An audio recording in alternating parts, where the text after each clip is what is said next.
Section 1. Customer Services Manager of a bank. First, you have some time to look at questions 1 to 5. 1 to 5.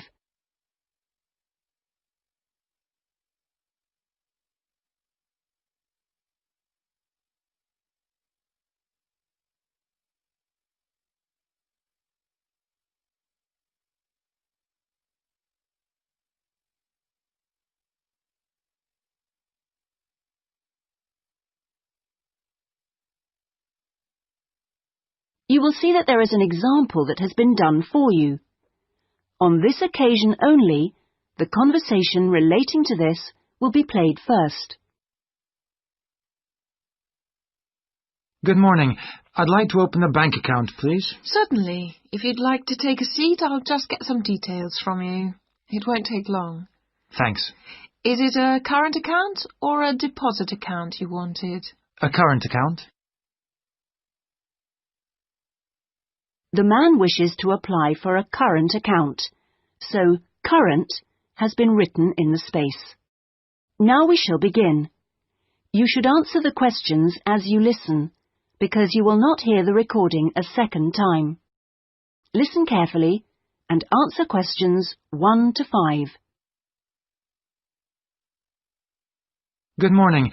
I'd like to open a bank account, please. Certainly. If you'd like to take a seat, I'll just get some details from you. It won't take long. Thanks. Is it a current account or a deposit account you wanted? A current account? Right. I've got the application form here then.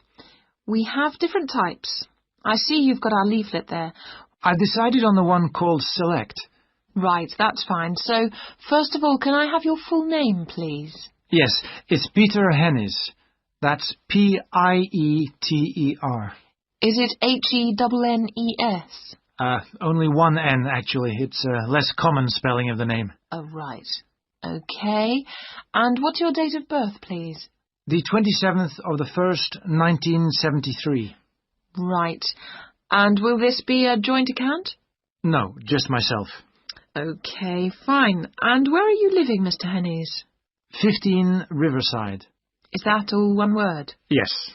Exeter? Yes. How long have you been at your present address? Is it more than 2 years? Just 2 weeks, actually. I only arrived in the country a month ago. I'm from Holland. Oh, that's fine. But we normally ask for a previous address in that case. Oh, yes. Well, it's Rielsdorf 2.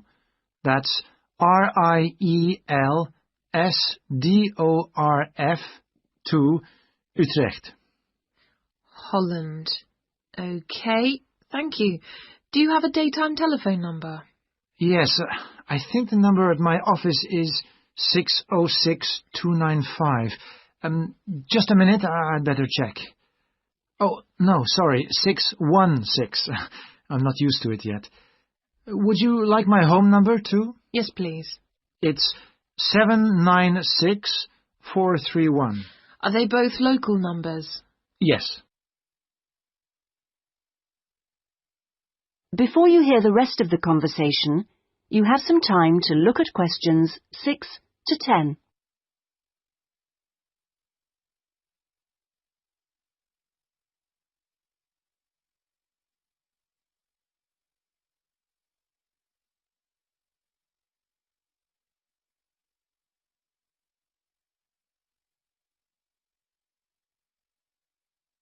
Now listen and answer questions 6 to 10. Right, and your occupation? Well, I'm in Britain as a project manager, but that's not my main job. I'm an engineer by profession. I see. I think I'll put that then. It's shorter. Now, we usually ask for a piece of information which we can use to check your identity for security reasons. You know, if you phone us. Like my wife's first name? Mother's might be better. It's less likely to be known. Okay, hers is Siti. Siti? Yes, S-I-T-I. It's Indonesian. Fine. And how much would you like to open your account with? We usually ask for a minimum sum of £50. That's about €75. Well, I'm going to transfer 2,000 euros from my Dutch account just till I get paid. In fact, I wanted to ask you about that. What's the best way to do it? It depends which bank you're with. It's the Fransen Bank in Utrecht. OK, fine. I'll check that in a minute. If we have links with them, we can do a direct transfer, but it's not a big problem either way. Let's see. How often would you like to receive statements? I haven't really thought. What's the usual thing? It's up to you. Some people like them weekly. Oh, no, that's too often. Can I have them sent once a month? Yes, that's fine. Is there anything else? I was thinking of registering for your internet service at some stage. Oh, yes. Would you like me to send you information about that? Please, yes. And would you like to receive information about the bank's other services? Insurance, loans, anything like that? I don't think so, thanks. That's okay then. And one last thing. If you agree... That is the end of section 1. You now have half a minute to check your answers.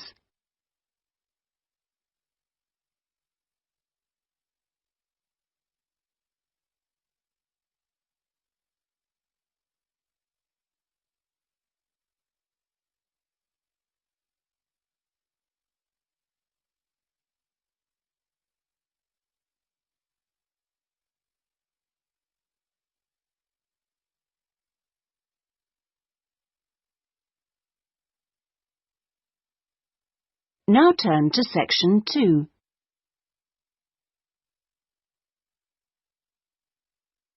Section 2. Visitors to a country house, information about the house and gardens. First, you have some time to look at questions. 11 to 13.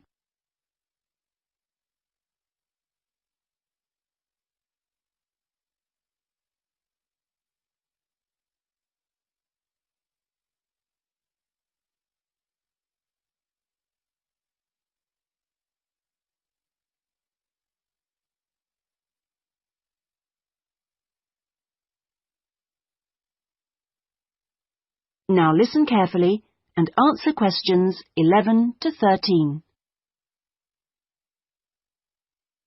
Welcome, everybody, to the lovely house and gardens of Rosewood, once the home of the famous writer Sebastian George.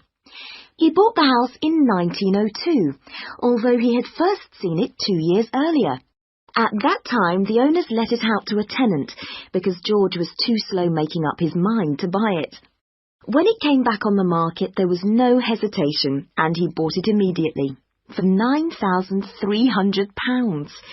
Even though the house had no bathroom, no running water upstairs, and no electricity.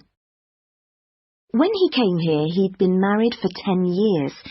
During that time, he'd become one of the most famous writers in the English-speaking world. His professional success was enormous, but his personal life wasn't as successful. He was no longer on speaking terms with his brother and had been devastated by the death at the age of 7 of his elder daughter, Josephine. Moving to Rosewood allowed the family to start a new life. George regarded Rosewood as a pure example of a traditional country house of this part of England and did some of his most successful writing here. The house and its grounds became the family haven and their escape to privacy and quiet. The walls and the mullioned windows were built of the local sandstone. The tiles on the roofs and the bricks of the chimney stack were baked from local clay, and the wooden structures inside came from oak trees which grow around here. Before you hear the rest of the talk, you have some time to look at questions 14 to 20.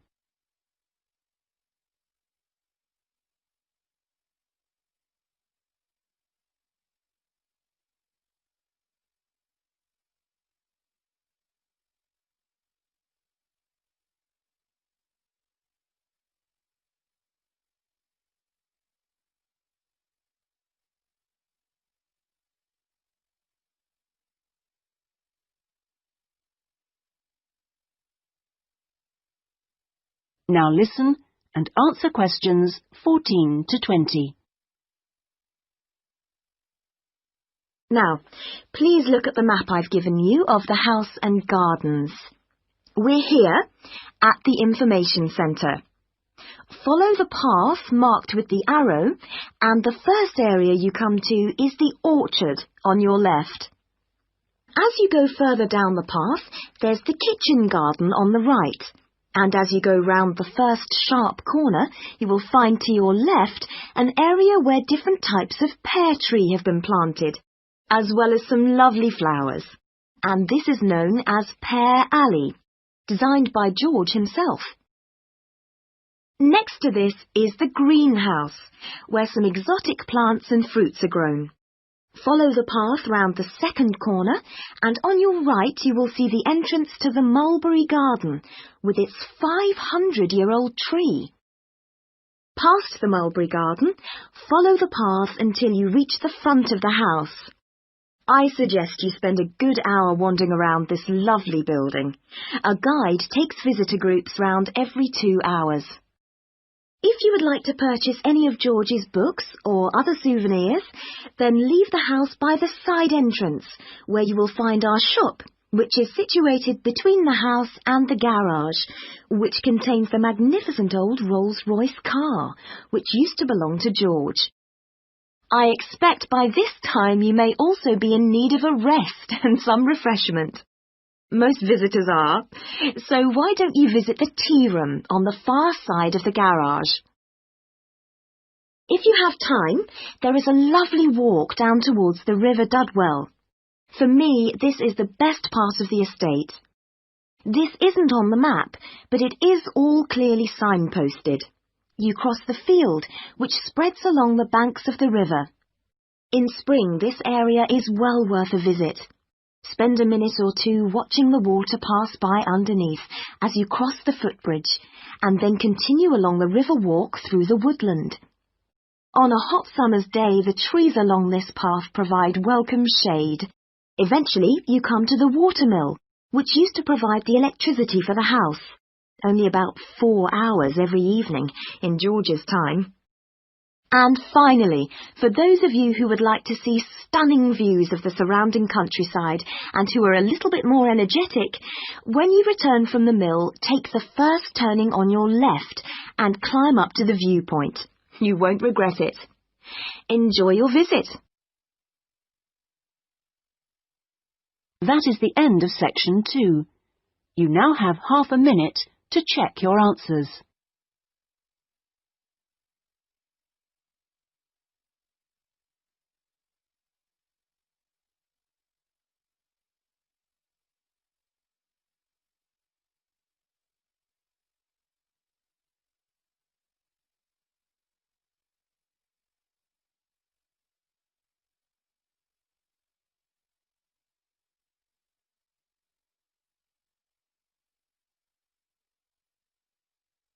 Now turn to section 3.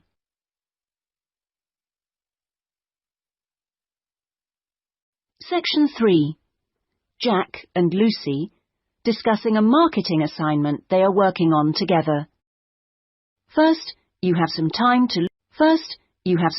to look at questions 21 to 24.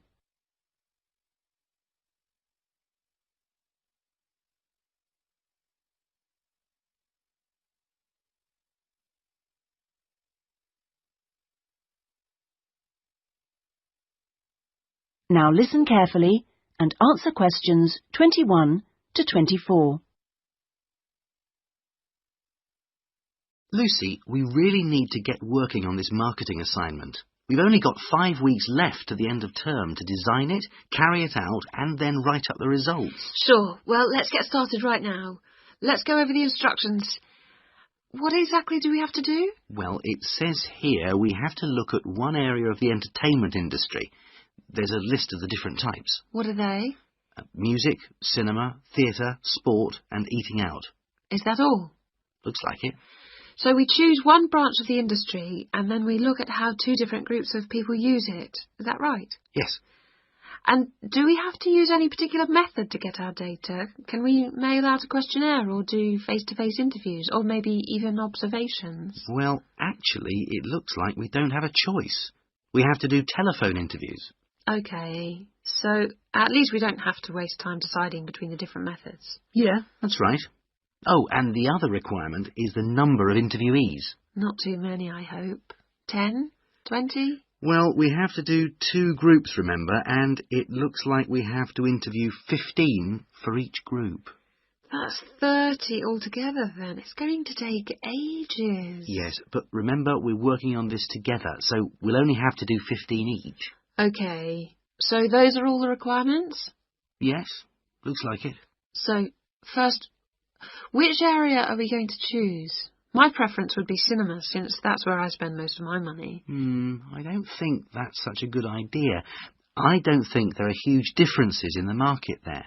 I mean, you get young and old, male and female, rich and poor, all going to the same movies. Yeah, maybe you're right. Let's make it music then. Right. So, what 2 groups will we compare and contrast? Male and female? No. Most of my female friends like the same music as me. Different age groups will be much more likely to show up differences, I think. Before you hear the rest of the discussion, you have some time to look at questions 25 to 30.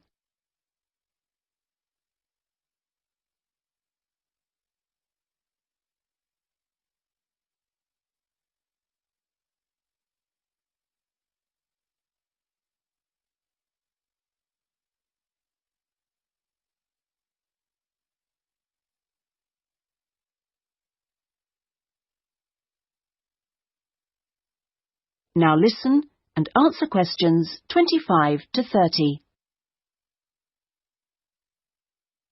Yeah, I suppose you're right again. I'll take some notes, shall I? So, age groups. Well, what do you think? Maybe 25 or under for one group and 45 or over for the other group? That should show up differences. Right. OK, next. How about the kind of music they like? Let's give them some choices and then we can just tick boxes. OK, let's have pop, jazz, folk, easy listening. What else? Well, we should include classical. Some people like it, you know. OK, and then we should have how they listen to music. The medium. Right, let's include radio, CD, and then I guess there's TV. What about concerts? You know, in pubs and halls. Oh yeah, we should include live music, of course. OK, we're on a roll now. Next point could be about where they actually get their music. You mean, like, do they buy it in music shops or department stores? Yes, or download it from the internet. Right, that could be for recorded music. Then we need another section for live music. Where do they go for that? OK, let's say disco, pub, club, concert hall. Or opera house. And I guess we should include karaoke bars. Not many of them in this city. OK, we'll leave that out then. So, what's left to do? That's it. Well, now we can make a timescale for doing it. That is the end of section 3. You now have half a minute to check your answers.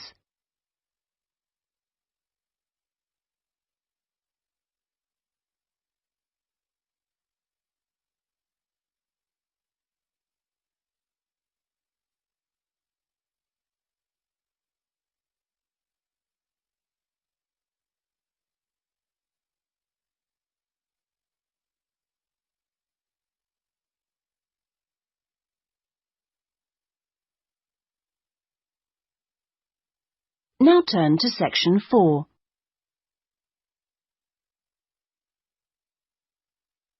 Section 4. Talking about farming in ancient Ireland. First, you have some time to look at questions 31 to 40.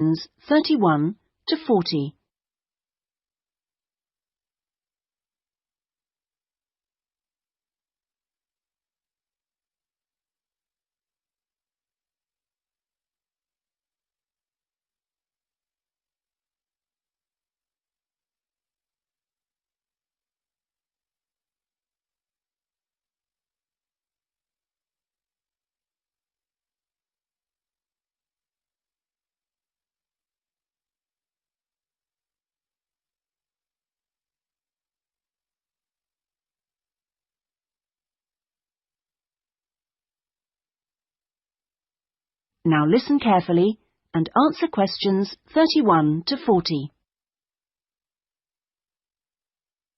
Good morning, everyone. Last week we were looking at the hunter-gatherers in Ireland, across the Irish Sea from England. Today we're going to move on to the period between 4,000 and 6,000 years ago, known as the Neolithic period, which is when a total farming economy was introduced in Ireland. Now, there are several hypotheses about the origins of the first Neolithic settlers in Ireland, but most of these contain problems. For instance, there are considerable archaeological difficulties about the theory that they came from England. The evidence doesn't really add up. But there are even greater practical problems about the theory that they came directly from continental Europe. For one thing, it's not clear just how sufficient numbers of men and women could have been transported to Ireland to establish a viable population. As you know, the hunter-gatherer economy which existed beforehand was based on small, scattered groups.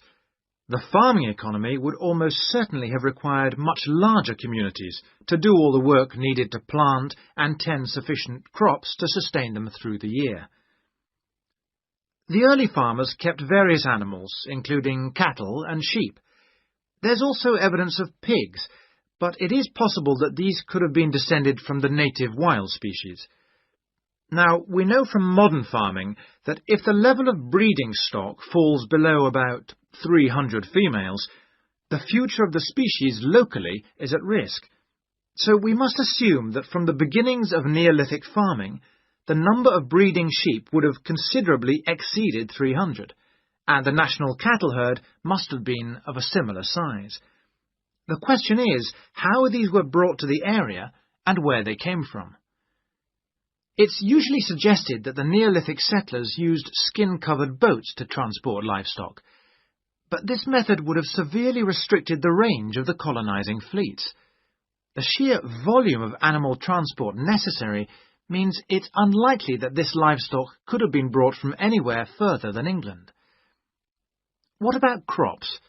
Well, two main cereal crops were introduced to Ireland during this time, wheat and barley, both in several varieties. The main evidence for their presence consists of impressions on pottery, where a cereal grain accidentally became embedded in the surface of a pot before it was fired. The grain itself was destroyed by the firing, but it left an impression on the pot which could be studied and identified by botanists.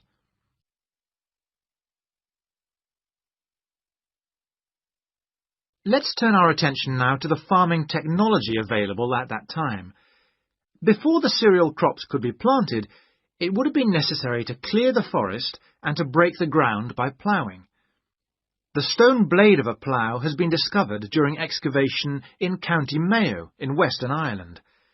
The body of the plough would have been of wood and could have been drawn by people, but it's also likely that cattle were used. Now, the cultivation of crops and the husbandry of livestock brought about changes in people's lifestyle, such as the type of shelters they made. For one thing, instead of moving from place to place, they needed permanent dwellings. The stone axes used to chop down trees to make these dwellings were far superior to any that the Stone Age hunter-gatherers used. To make the axes, sources of suitable stone had to be found and systematically exploited. These so-called axe factories were really quarries rather than factories, as the manufacture of the axes wasn't regularly performed on the quarry site. However, after the axe had been chipped into shape, they needed water and sand for grinding and polishing, so a high mountainside wouldn't have been an appropriate place for this. So this final stage of the manufacture must have been carried out close to water, and sure enough, there's ample evidence of this at coastal sites. Now, it's clear that these Neolithic axes were transported all over Ireland, as well as to Scotland and the south of England. It's not really surprising that axes from axe factories in England have also been found in Ireland. At the very least, this indicates that there was a link between the two islands during that period. One of the most useful innovations of the colonizers was pottery making, which was quite unknown to Irish hunter-gatherers. The pottery was probably made by shaping clay into a ball with the hand, and then hollowing it until the walls were the right thickness. After firing, the outside was often polished. This would have helped the pots to retain water, as they weren't glazed. Now, we know that the clay used usually came from local sources, which suggests that manufacture was on a fairly small scale, even though thousands of fragments are usually found at Neolithic sites. In the course of time, decoration began to appear. At first, this looked like a series of stitches and was just around the tops of the pots. This could have been an imitation of earlier vessels, which were made of leather sewn onto wood. Then, eventually, pots with decoration all over became much more... That is the end of section 4. You now have half a minute to check your answers.